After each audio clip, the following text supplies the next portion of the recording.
All right. All right. Hello, everybody. Hi. Day 2 of GISH. We're doing it.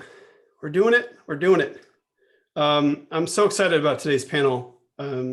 This is a man that I respect very greatly, and someone that has such a cool and rich history. He's a custodian of history, in my opinion. And we're just really privileged to have him here and honored. A couple of housekeeping things. It's day 2 of GISH. Make sure you're hydrating. Make sure you're meditating in whatever fashion that means for you. And remember to submit your items as quickly or as early as possible. Don't wait. As you complete them, try to get them in. Read those rules, those commandments, and check the updates page. If you go to gish.com/updates, there is a post right there. It's really important. We've had in the past, 14 hours, 10 new items for you to play with. You're welcome. There's some really important ones. And we've also brought back one from the beyond. An item was removed and is now back in a new format. So it's going to be a lot of fun. Not every item is going to be doable for every person, but that's the point. We're working on teams, and the more diverse your team is, and the more you work together with that diverse team, the more success you're going to have in this hunt. It's almost like a lesson, really. Isn't that interesting? So please do check out that. Make sure you're following our social media and checking out the app as well. We put up updates there. But enough about me talking. We have a very important guest here. Jim is with us.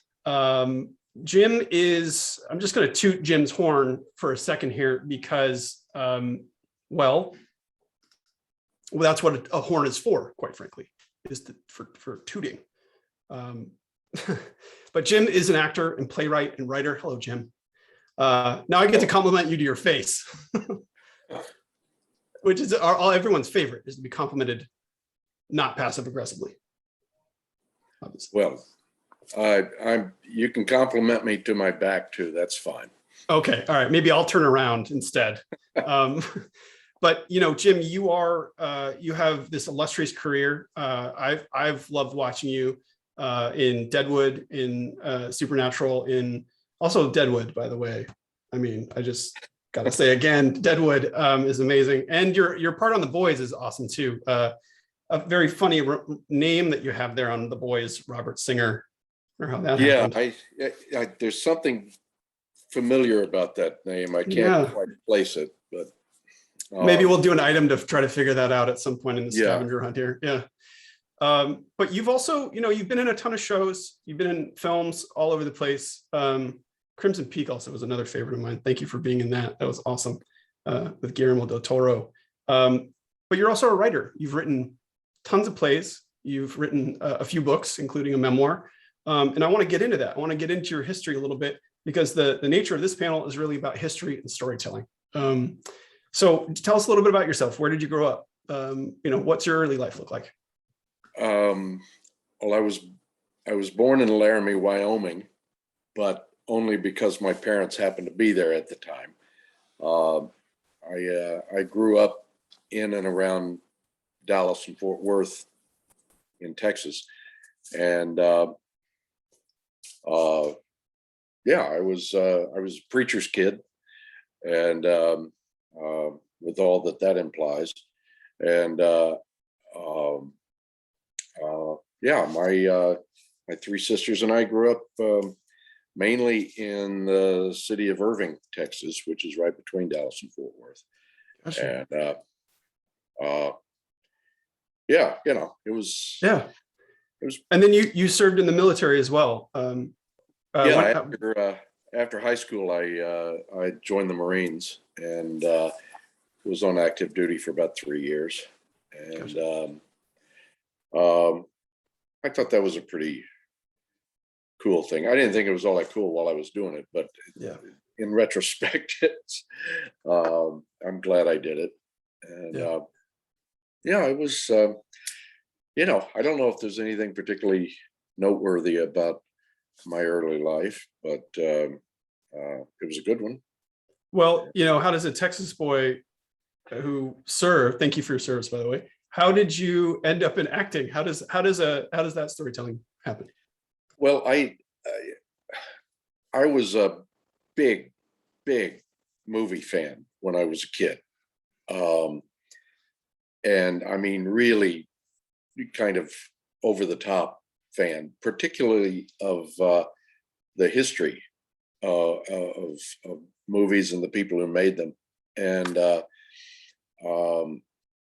wanted to work in that area, not as an actor, but as a historian. And but at the time I was getting out of the service and starting college, there weren't a lot of film history courses are available unless you were in New York or Los Angeles. And so I took theater classes because I thought it was kind of close and it seemed like it might be fun. And then I did my first play in college and realized that this is what I needed to do the rest of my life. And somehow it seems to have turned out that way. And one of the first projects you came to do in LA, that was again centered around the history of a really iconic actor and figure of George Reeves, who was TV's first Superman, right? Right. I came out to Los Angeles in 1983 to work on a book on George Reeves. And I thought I was just out here for a visit, but I've been here for 38 years now. And still haven't finished the book, but I'm still working on it. But a couple of things got in the way, and I had written a few plays, and one of them was produced here in Los Angeles very successfully, and that kind of turned my life around a corner. I ended up writing television as a result of the success of that play, and then that led me into being able to get some work as an actor, and then I was happy. So so it's interesting too, because you're sort of led to do storytelling. You know, you're the historian writer side of you, and then there's this performer actor side of you. How do those two art forms kind of mix? You know, how do you draw upon one from the other? Are those two, because they're two sides really of that same coin, but how do you weave those threads? It's all about story. Everything's about story. Because things don't happen in a vacuum. They happen to people. They happen with people. They happen because of people. And each of those people has their own story and set of personal circumstances that lead to any event. And both in writing, certainly writing history, but also writing fiction, you have to pay attention to what's going on with the people, with the characters you're writing about, because it's the expression of what is happening in their lives that is what engages us. It's not merely dates and location, circumstance. Yeah, it's how do people feel about what's happening in their life at this moment, and how does that make them act? And that correlates exactly to acting, because as an actor, you're also a storyteller. Even if you're not making up the story, you're telling it through your performance. And the same things are crucial. A compelling story is one where the stakes are very high, and where the reader or the audience wants to see someone succeed or wants to see someone else fail, wants to see a goal conquered, and the higher the stakes of the story, the more engaging it is to the audience. And the actor too has to raise those stakes in his performance in order to create the same feeling of compelling an audience along. If either the writer or the actor is sort of reserved and uninvolved emotionally in what's going on, there's no reason for the audience to follow him. Whether it's the story or the character's experience, there's no reason to follow somebody who doesn't care about his own existence. So whether it's drama or comedy, both the writer and the actor have to come up with ways of making what's going on important, not only to the audience but to the characters. And so that people are being driven to actions rather than just letting things happen to them. And well, that emotion and that pace kind of propels people forward, and then they do the opposite of what they should be doing. And then, there's so many interesting ways that, I mean, it's to understand the story is to sort of understand human nature too, in that way, or the nature of that universe, right? And do you have favorite stories that you've written or told that you are particularly dear to you? As an actor or otherwise?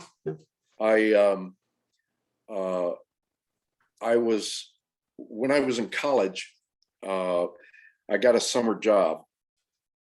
It ended up being a summer job. I thought it was going to be longer, but I got a job working for a paraplegic woman who needed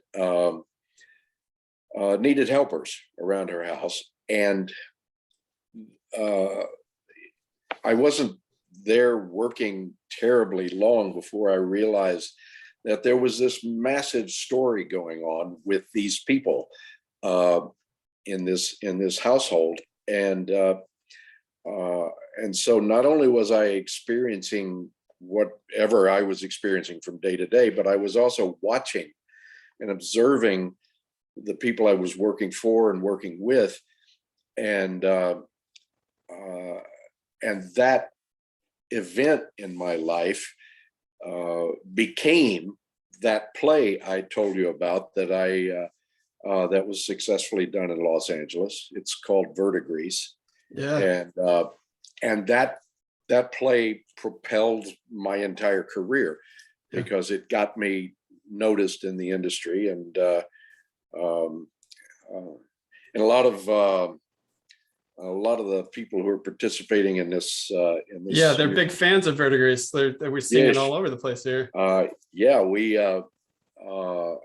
had a revival production just a few years ago, and a lot of people from this community pitched in and helped make that happen. So it's both as an actor and as a writer, you're better off if you're paying attention to what's going on around you and in the lives of people around you, because they're full of stories. Everybody's got a story. It's the telling that makes the difference. And I'm not all that crazy about the work involved in writing. I much prefer acting. I find it a lot easier. But I am almost constantly compelled to tell stories, either in writing or in acting or both. And that's because that's where we not only experience things in an enjoyable way or a cathartic way, but also it's how we learn about how to be human beings. how to, even from the earliest days, the little fairy tales and things that infants are told are they're almost inadvertent lessons in how to be a human being, and what the difference between bravery and cowardice is, what the difference between kindness and cruelty is, and I get a very fulfilling feeling from helping to illuminate the human journey, whether it's by my own writing or being sort of the tool of another writer by performing their words. To flesh out those characters, to flesh out that experience for Yeah. people, to help teach them through those archetypes and sort of interplay, right? Yeah. You're so close to story and storytelling, and documenting the places and people obviously is part of history, but understanding the context of it. I mean, do you find, this may be too heady, but are you writing in your own life? Are you attempting to write a story, or are you letting that play out? You mean in the life I'm living? Yeah. How does story affect your actual like human experience? Well, it's I'm not one to just lie around and wait to see what happens to me. Yeah. As I've gotten older, it's a little more tempting to do that, but there is a goal that I'm not sure I can put into words, but there is a driving factor in my life, that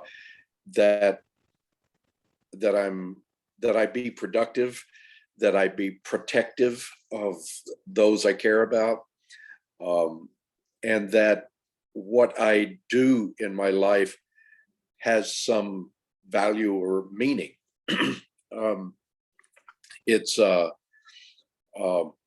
I just read an interesting book by Viktor Frankl called Man's Search for Meaning. And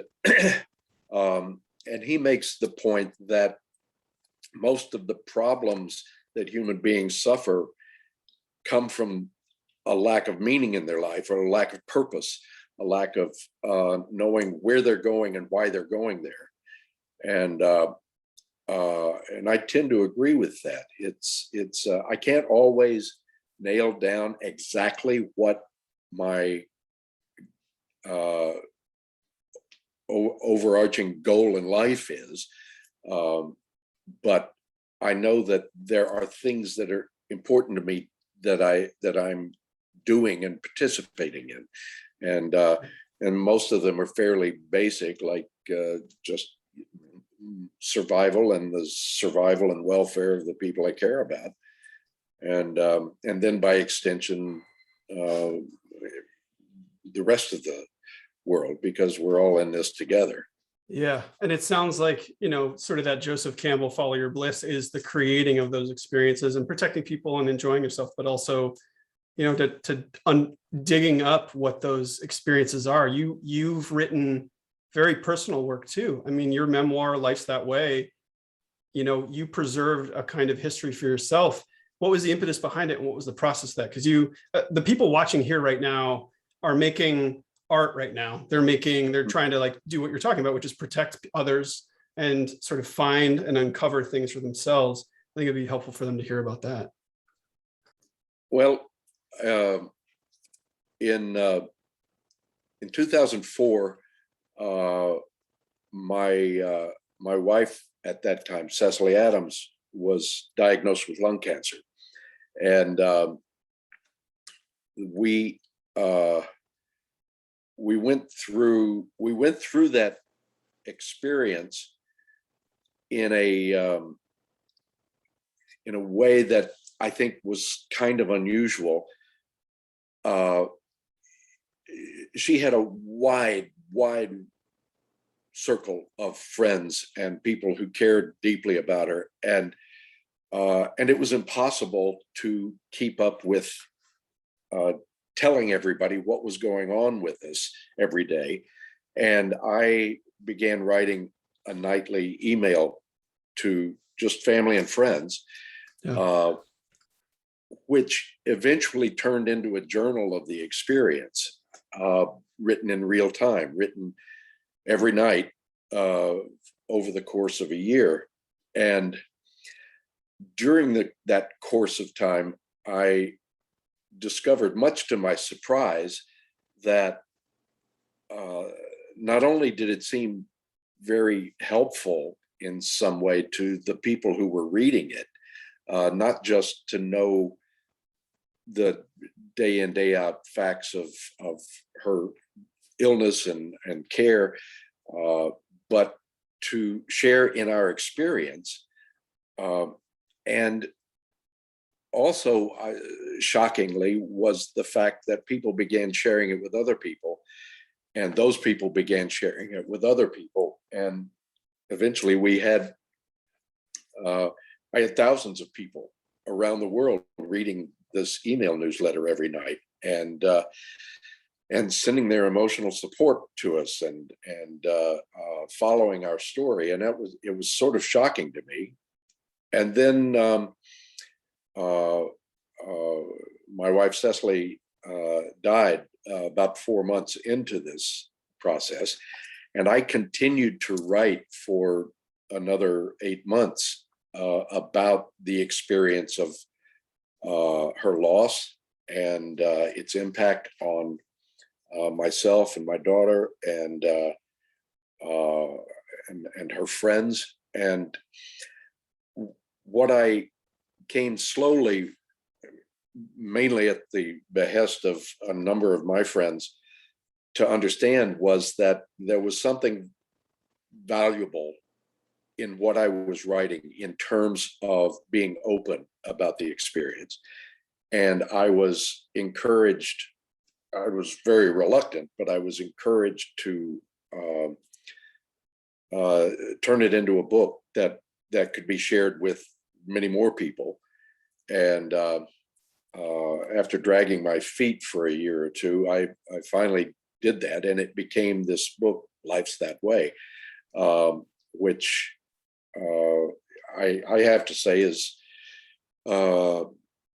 probably the crowning achievement of my life, in that I have heard from thousands of people that it has been helpful to them, not because I set out to be helpful, but because something about the way I was expressing myself and sharing what was going on in my life resonated with other people. And they found that the lessons I learned were useful lessons for them as well.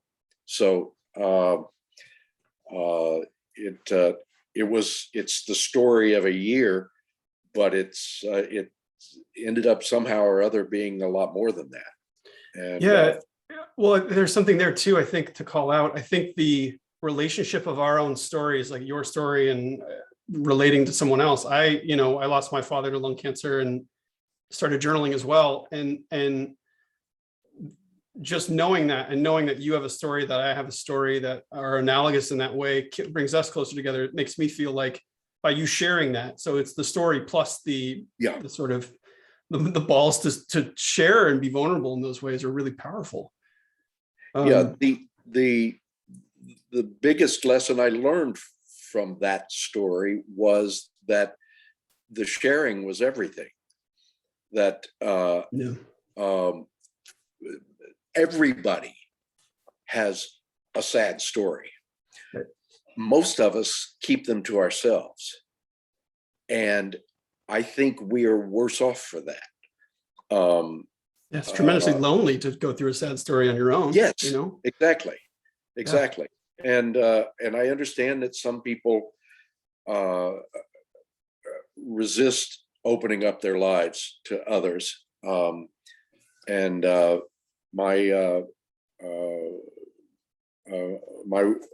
wife now, Sarah, has had a friend who was dying almost alone because she didn't tell anyone what was going on with her. Yeah. And I think my guess is that she lost by that solitude, and certainly in some ways her friends did too.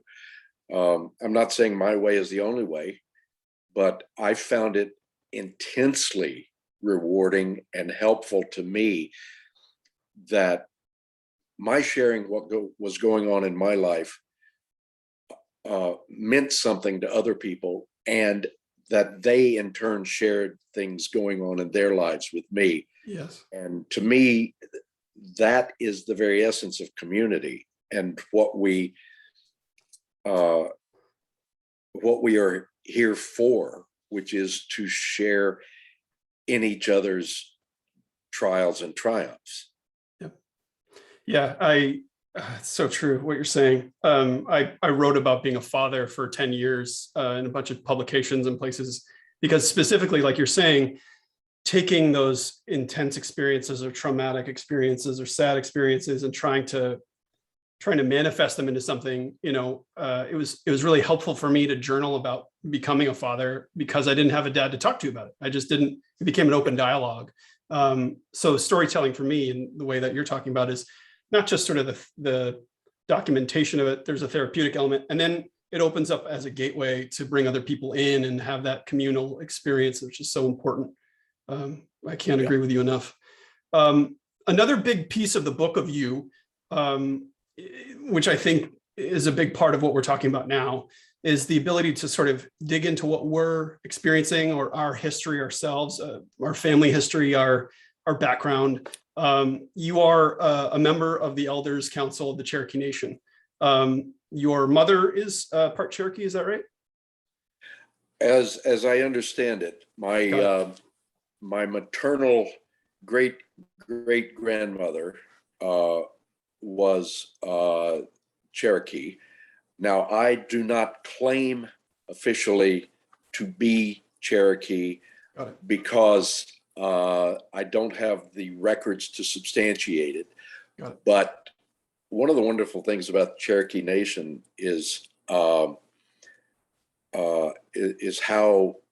open they are in many ways to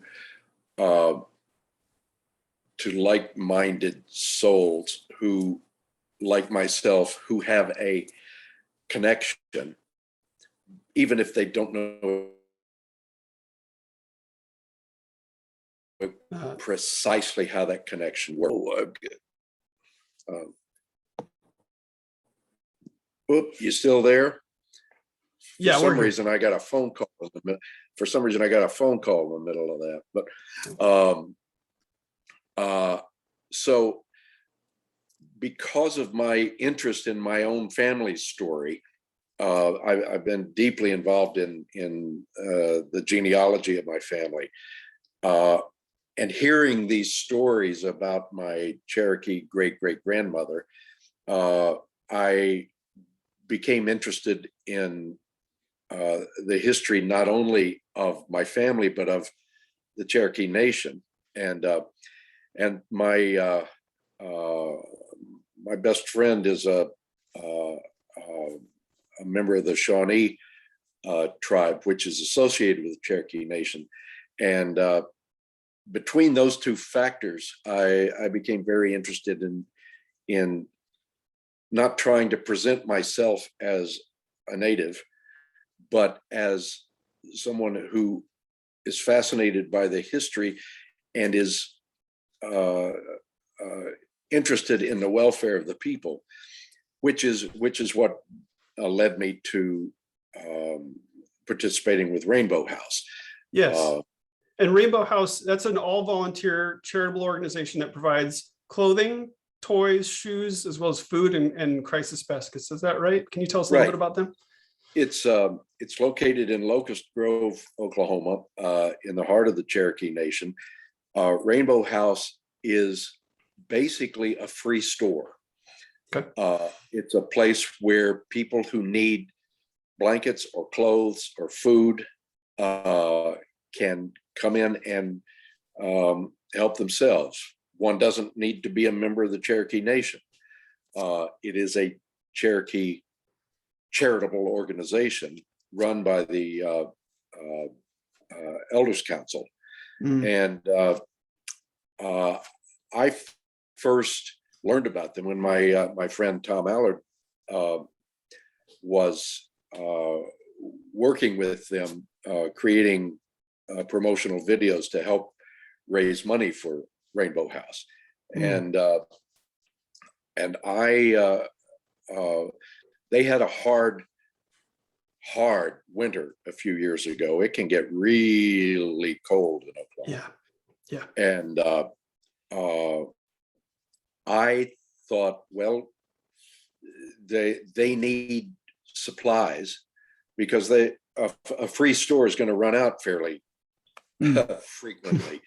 And I turned to the huge supernatural community and said, can we do something for this organization? And within minutes of my tweeting about this, thousands of dollars had been raised for Rainbow House. And much to their shock, they told me that they usually got 6 or 7 contributions a month, and they had hundreds and hundreds within a course of just a few hours, lifting my already enormous gratitude to the supernatural community many, many miles into the air. It's a simple organization. It's just a little store. It's not curing the ills of the world, except that it is one little blanket or package of diapers or can of corn at a time. And that's the thing that GISH is such a big part of. It's this awareness and knowledge that we don't have to fix it all at once. That if we keep doing little things, those little things will pile up into great goods. And yes, exactly. And that's why I'm here participating in this. It's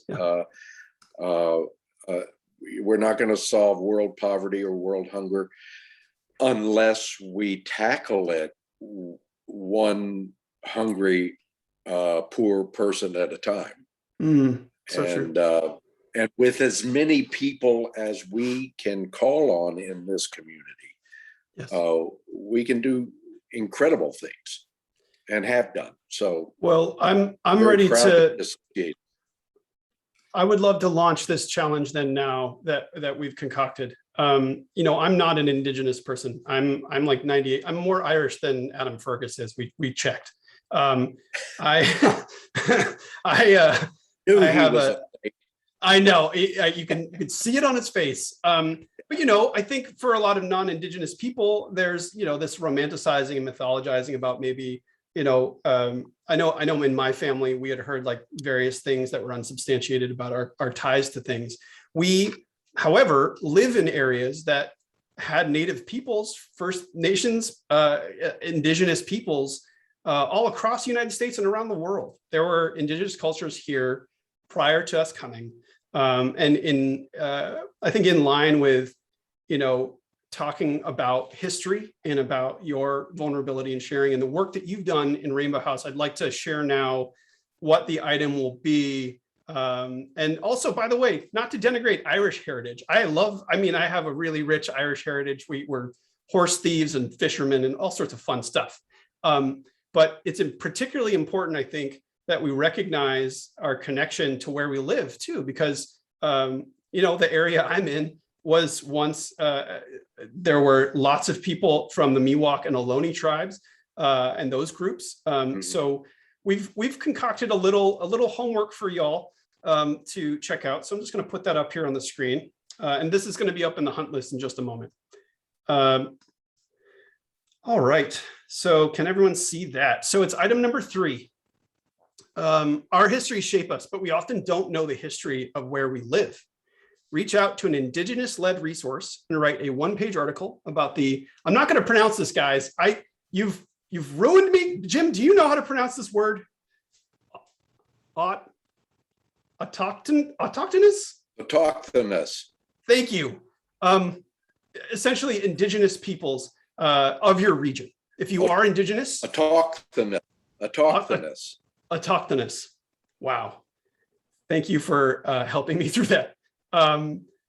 People of your region. If you are indigenous, we welcome you to share your family's history. I had to look it up today. You did? I'm not the only one. Yeah. Okay. So no, you're going to not create. The only one. Thank gosh. Okay. Cite your sources. Then, if you're able, if you have the resources to do so, make a contribution to Rainbow House, which we're going to link in the list, or an indigenous group in your community.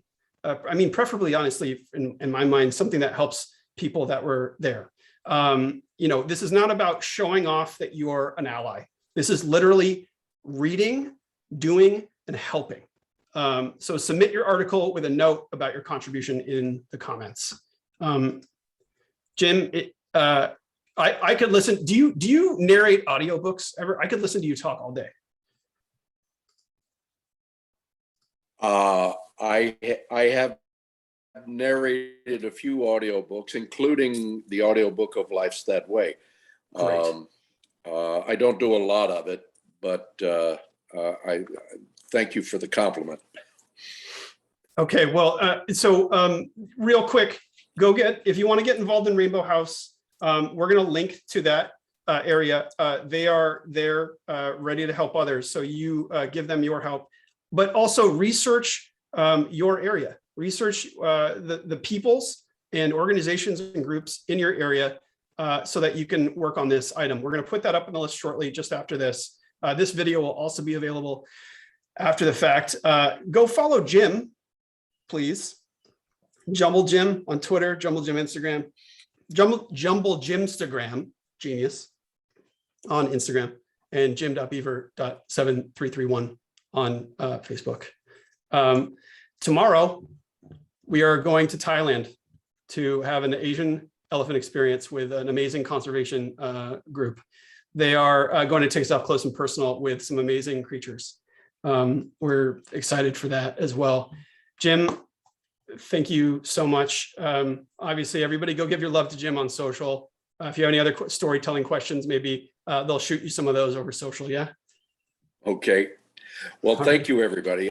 It's been an honor to be part of this. Well, we're honored to have you. And everybody take care. Have a safe GISH. Get out there and try something you didn't think you could do in honor of Jim here. Do something, show more story, bring more of your humanity to it. Try your best, okay? Thank you, Jim. You bet.